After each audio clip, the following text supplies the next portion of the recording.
एक गांव में मिट्टी के बर्तन बनाने वाला एक व्यापारी लक्ष्मैया था। वही उसके परिवार का व्यापार था।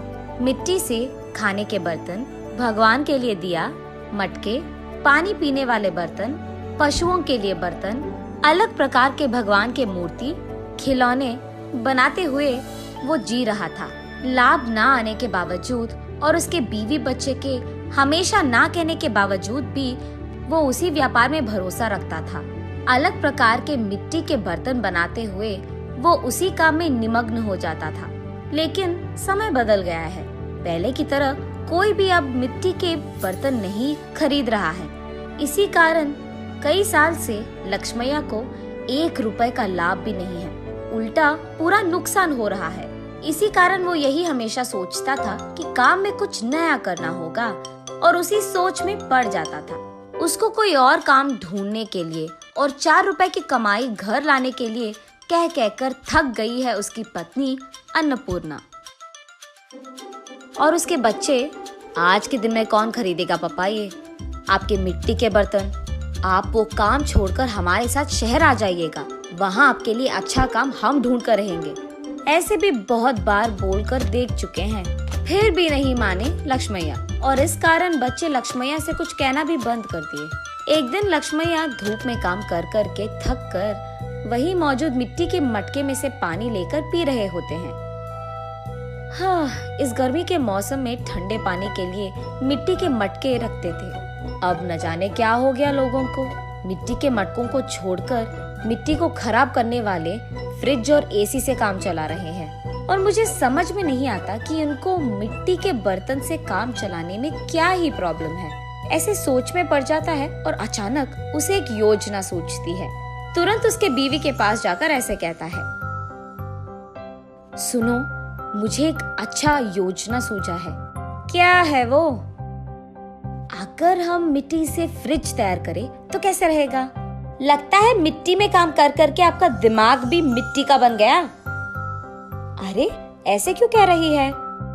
तो फिर ये कैसी बात हुई? मिट्टी से फ्रिज कौन बनाता है? पागल हो क्या तुम? अरे, ये बेवकूफी की बात नहीं है। सोचो एक बार, मिट्टी के मटके में कुछ भी रखो तो ठंडा रहेगा ना। तो फिर अगर मिट्टी से हम फ्रिज बनाएंगे तो उसमें भी चीजें ठंडे ही रहेंगे ना। चलो आप यहाँ से, मेरी बात कब मानते हो वैसे भी। चलो जाओ तुम यहाँ से, जो करना है कर लो। ऐसे कहकर अन्नपूर्णा वहाँ से चली जाती है।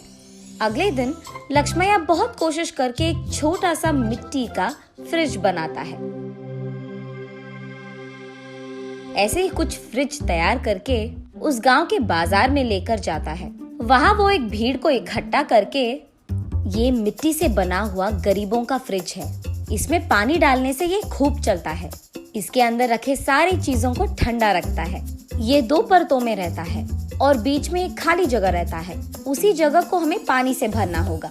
इसी कारण बाहर का तापमान न अंदर आएगा और अंदर का तापमान कम नहीं होगा। ऐसे वो उसके हाथों से बनाए हुआ मिट्टी का फ्रिज कैसे चलता है ये भीड़ को समझाता है। और क्योंकि उस भीड़ में से कुछ लोगों को ये बहुत अच्छा लगता है, वो लक्ष्मैया के पास फ्रिज को खरीद कर वहाँ से चले जाते हैं। बाकी फ्रिज को लेकर लक्ष्मैया घर पहुँचता है। उस दिन के कमाए हुए पैसों को उसके बीवी के हाथ में रखता है लक्ष्मैया। उन पैसों को देख आश्चर्यचकित होकर अन्नपूर्णा ऐसे कहती है, क्या इतने पैसे मिले आपको इस बार? आज गरीबों का फ्रिज कुछ बिक गए। बाप रे, ये सच है क्या? इसका मतलब तुम्हारे मिट्टी के फ्रिज को खरीदने वाले लोग भी हैं। चलो अच्छा है, कुछ तो आया हाथ में। इतने दिनों में कुछ पैसे तो घर लाए तुम। ये कहकर वो वहाँ से चली जाती है। ऐसे लक्ष्मैया उसके बाद कुछ और मिट्टी के फ्रिज को बनाकर बाजार लेकर जाता है।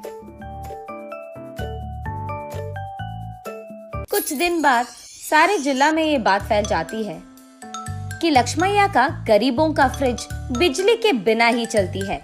इस कारण लोग सारे लक्ष्मैया के घर सीधा पहुंचकर गरीबों के मिट्टी का फ्रिज खरीदकर वहां से चले जाते थे। इसी कारण एक ही झटके में लक्ष्मैया का व्यापार बहुत बढ़ जाता है, लाभ भी मिलते हैं और काम करने के लिए लक्ष्मैया उसके नीचे कुछ लोगों को नौकरी भी देता है। ये सब देख अन्नपूर्णा अपनी आंखों का भरोसा ही नहीं कर पा रही थी। शहर में कुछ तो भी काम करवा देंगे आपसे, कहने वाले उसके बच्चे भी आज लक्ष्मैया के हाथों से बनाए हुए मिट्टी के फ्रिज को शहर में बेचने की व्यापार शुरू करते हैं। ऐसे लक्ष्मैया को उसके मेहनत का फल मिलता है, वो अमीर बनता है और खुश रहता है।